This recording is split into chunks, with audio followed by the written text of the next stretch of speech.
दोस्तों नमस्कार। आज हम बात करेंगे दिशा सल्यान की। दिशा सल्यान जो सुशांत सिंह राजपूत की मैनेजर थी, उसकी बेरहमी से हत्या कर दी थी 8 जून 2020 को और उसके 6 दिन के बाद 14 जून 2020 को सुशांत सिंह राजपूत की हत्या कर दी थी और पूरे वर्ल्ड के अंदर धमाका हो गया, स्पेशली इंडिया के अंदर। और जिस तरीके से लोगों की हत्या कर दी गई, अंडरवर्ल्ड पूरा इन्वॉल्व था। और उस टाइम पे जो ठाकरे थे, उनका जिस तरीके से बिहेवियर था, उससे भी लोग बहुत ज्यादा परेशान थे। और साथ में जो वहां के कमिश्नर थे मुंबई के, परमजीत सिंह, उसका एटीट्यूड भी इस तरीके से था। उन्होंने एक तरीके से पूरे महाराष्ट्र के अंदर गुंडागर्दी कर रखी थी, महाराष्ट्र के बाहर भी गुंडागर्दी कर रखी थी। अगर कोई भी किसी को स्टेटमेंट देता था, उसको किडनैप कर ले जाते थे। फिर आपने देखा होगा किस तरीके से साधुओं की हत्या कर दी गई, 3 साधुओं को मारा गया। तो आज हम चर्चा करेंगे दिशा सल्यान की, क्योंकि उनके फादर सतीश सल्यान, उन्होंने एक केस फाइल किया, एफआईआर फाइल किया और फाइल किया अगेंस्ट शिवसेना के लीडर आदित्य ठाकरे के खिलाफ, रिया चक्रवर्ती के खिलाफ, दीनो मोदी के खिलाफ, सूरज पंचोली के खिलाफ और कुछ 2 लोगों के खिलाफ जो इन्वॉल्व थे उसकी हत्या के पीछे। लेकिन इस हत्या को बड़े प्यार से तेज बता दिया गया कि ये सुसाइड है। दिशा सल्यान का रेप किया गया। कितने लोग इन्वॉल्व थे किसी को नहीं पता, 7 थे 8 थे। और उसके बाद उसको ऊपर से नीचे फेंक दिया गया। जब नीचे गिरी अपने दिशा सल्यान, तो खून नहीं निकला। आप खुद सोचिए, कपड़े नहीं पहने हुए थे, तो उसका केस को कन्वर्ट कर दिया गया सुसाइड के अंदर, पोस्टमार्टम करवा दिया गया। क्योंकि पूरी जो महाराष्ट्र की पुलिस थी वो मिली हुई थी उद्धव ठाकरे के साथ, और पोस्टमार्टम करा करके उसको डिक्लेयर कर दिया गया सुसाइड है। लेकिन उसके फादर, उन्होंने रिसेंटली केस फाइल किया और उनके जो वकील है नीलेश ओझा, उन्होंने एफआईआर फाइल किया इनके खिलाफ और साथ में आदित्य ठाकरे के खिलाफ, पंचोली के खिलाफ और आपके बाकी लोगों के खिलाफ, रिया चक्रवर्ती के खिलाफ भी। लेकिन अब बात ये आती है कि एक लड़की, जो यंग लड़की है, उसको कैसे आप रेप कर सकते हो, कैसे उसको ऊपर से फेंक सकते हो और मर्डर करके उसको छुप जाते हो, बच जाते हो। सर, किसी अंधे आदमी को भी पता लग जाता है कि भाई इसमें सब गोलमाल है और पूरे केस को ऊपर नीचे किया गया है।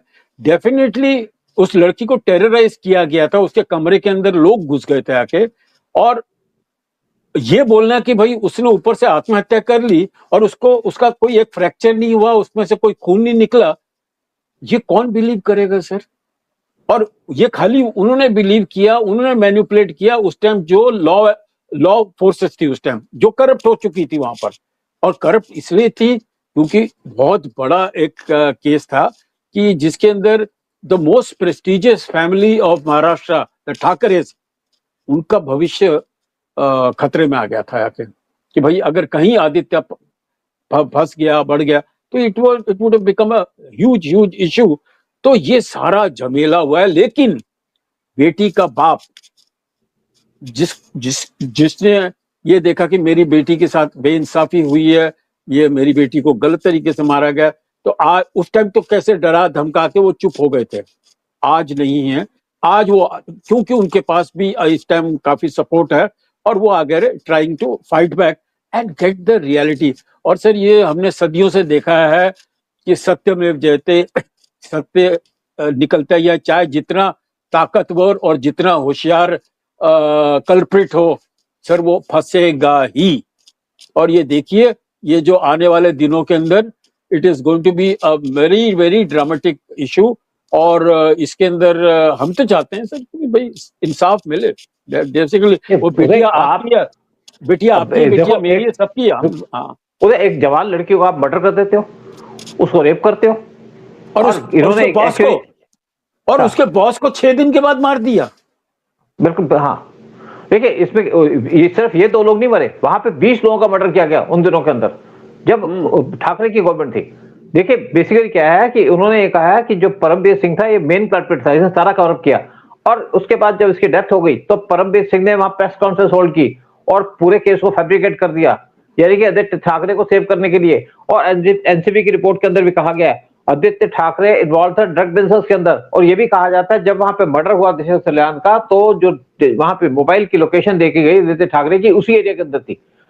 तो ये इन्वॉल्व था, ये तो पक्की बात चल रही है। लेकिन मेन बात है कि लोग तो बचे जाते हैं। आप इसके बाद आपने पोस्टमार्टम कर दिया, पोस्टमार्टम की रिपोर्ट में आपने लिख दिया सुसाइड है, तो क्या करें? डॉक्टर को आपने पैसे दे दिए, डॉक्टर को धमका दिया कि आप लिखो, तो डॉक्टर को लिखना पड़ेगा।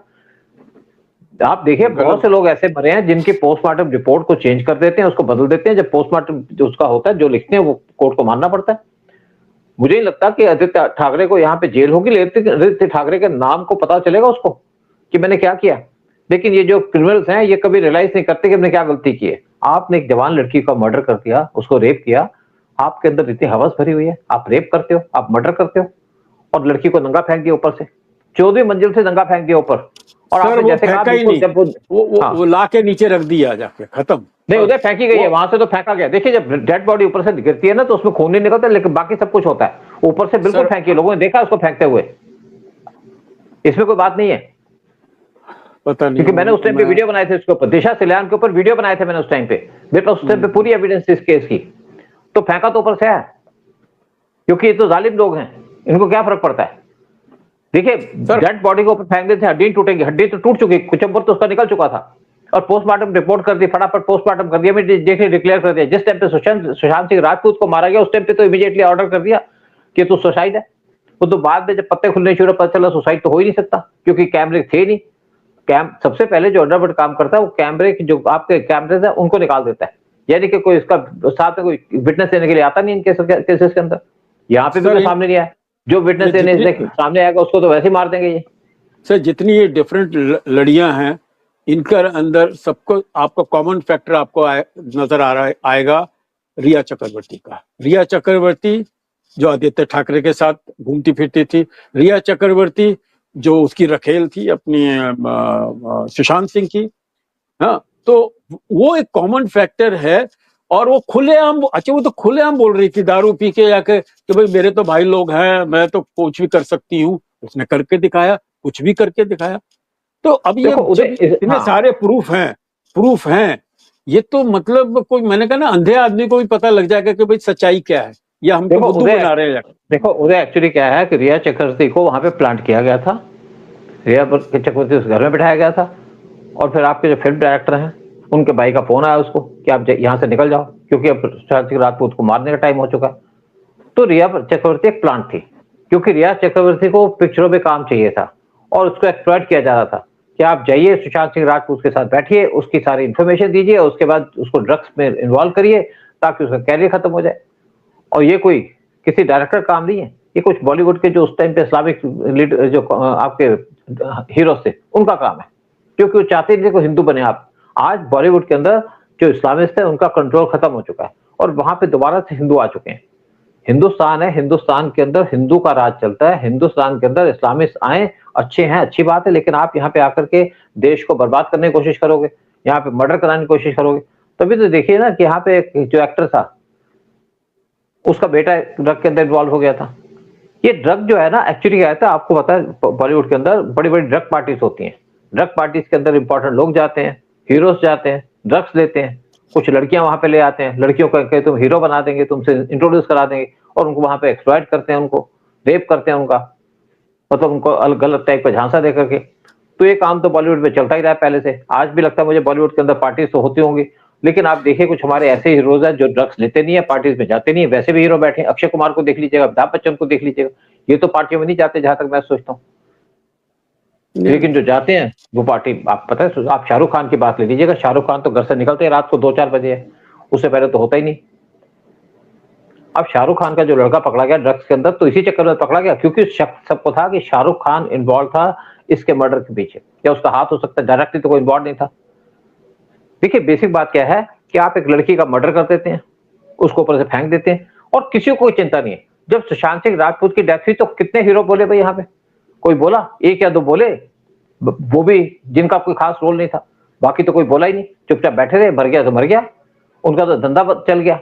लेकिन आज सुशांत सिंह राजपूत की डेथ की वजह से बॉलीवुड के अंदर इस्लामाइजेशन जो चल रहा था वो रुक गया, और आज वहां पे आरएसएस या हिंदू का राज चल रहा है, हिंदू को माना जा रहा है, क्योंकि पिक्चरों का ट्रेंड चेंज हो गया सुशांत सिंह राजपूत की डेथ के बाद। धीरे धीरे हुआ, लेकिन चेंज तो हुआ ना, जिससे पिक्चर आनी शुरू हो गई, धुरंधर 2 आई, धुरंधर 1 आई, उससे पहले केरला फाइल्स आई, उससे पहले कश्मीर फाइल्स आई, उसके साथ साथ बंगाल फाइल्स आई, साथ में साउथ की पिक्चर फेमस होने लगी, क्योंकि यहाँ के लोगों को पसंद नहीं आया जो इनका एटीट्यूड था।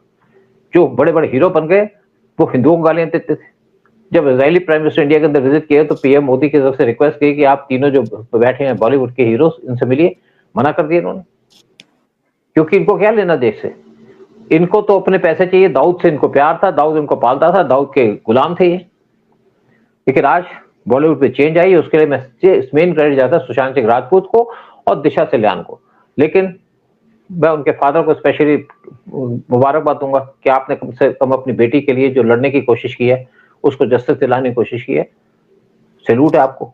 और जो आदित्य ठाकरे के बारे में बहुत सी बातें आती थी, कुछ हीरोइनों के साथ घुमा करता था, और ये पावर से आप पावर मिल गई, आप पावर को झेल नहीं पाए, पावर को बर्दाश्त नहीं कर पाए, और अल्टीमेटली आपको पावर भी खोनी पड़ी और फ्यूचर के अंदर कैरियर भी खोना पड़ा। और अब फ्यूचर के अंदर आप ये भी देखोगे कि हिंदुस्तान के अंदर जो हिंदू आपको पसंद नहीं करते, क्योंकि आपने इस्लामाइजेशन करना शुरू कर दिया, देश को हिंदुओं को गाली देनी शुरू कर दी। यही काम किया उद्धव ठाकरे ने। चलिए कुछ आप करिए फिर प्रोग्राम। हाँ, नहीं, यहाँ मैं खाली जिक्र करना चाहूंगा कंगना रनावत का। कंगना रनावत ने काफी एक अपना आलीशान ऑफिस बना के रखा था कांग्रेस से। अब क्योंकि वो बीजेपी की थी, वो क्योंकि वो देश के हित में बात करती थी, उद्धव ठाकरे के बीएमसी ने जाके उसका ऑफिस तोड़ दिया। तो वहां पर कंगना ने यही कहा था कि आज तेरा जो घमंड है, घमंड की वजह से तूने जो मेरा ऑफिस तोड़ा है, देखना एक दिन आने वाला है कि तेरा घमंड टूटेगा अपने आप। अब वही हुआ है। आज उस आदमी के पास ना पार्टी है, ना उनके पास कोई पावर है, कुछ भी नहीं है, बिल्कुल ना कोई एजेंडा। तो एजेंडा नहीं, सिंपल एजेंडा तो पहले भी नहीं सोचा था, because he was not behaving like a politician absolutely. तो वो करप्शन जो चलती आती थी उसमें चल रहे थे आके। तो वो जो उसके जो हाई लगी है, कभी औरत की हाई नहीं लेने का, जो कंगना की हाई लगी है उसका अंजाम अभी आप बहुत जल्दी देखेंगे। ये जो एफआईआर हुई है और एफआईआर में वापस इंक्वायरी होगी, फिर वो देखेंगे कि साला वहां भी अपना इसकी लड़की जब मरी तो सारे के सारे वो हटा दिए गए थे, उनके अपने कैमरास हटा दिए गए थे, कैमरास को डिलीट कर दिया गया। वही सुशांत सिंह के साथ हो गया था। तो सारे तो ये जितने केसेस हैं which are against this thing, and which is clear cut that it was a very big conspiracy, it was a planned which was executed, but I am very sure कि अब सच निकलने वाला है, सत्यमेव जयते। उदय, एक और बात है, आपने कंगना के बारे में कुछ कहा था, लेकिन आपको बताऊं कंगना रनौत उस टाइम पे किसी पार्टी को बिलोंग नहीं करती थी, उससे बदला लिया था बगैर मतलब के, क्योंकि वो सीधी बात करती थी। आपने धुरंधर पिक्चर तो देख ली, दाऊद का क्या हाल है, ये रियलिटी है दाऊद की, मैं आपको बता दूं, ये रियलिटी है। दाऊद इसी कंडीशन के अंदर, उसको जो दवाई दी गई है वो मैं उस पर वीडियो बनाया भी क्या है। लेकिन मेन बात है कि आज दाऊद का जो इन्फ्लुएंस था बॉलीवुड के अंदर खत्म हो गया, और आज वहां पे इन्फ्लुएंस जो है वो है देश का, यानी कि हिंदुओं का या आरएसएस का। क्योंकि आरएसएस पार्टी वो है जो देश का सोचती है, हिंदुओं का सोचती है, देश के बारे में बात करती है। हमें किसी मुसलमान से कोई दिक्कत नहीं है, लेकिन जिस मुसलमान को हिंदू से दिक्कत है, जिस मुसलमान को हिंदुस्तान से दिक्कत है, हमको उससे दिक्कत है। प्रोग्राम खत्म करते हैं, और जय हिंद, जय भारत। जय हिंद, जय भारत। और सब्सक्राइब करिए हमारे प्रोग्राम को, सजेशन दीजिए क्या कि हम लोग इस प्रोग्राम को और इम्प्रूव कर सकें, और क्या कमियां हैं जिसको हम लोग आगे ठीक कर सकें। एंड वंदे मातरम। जय हिंद।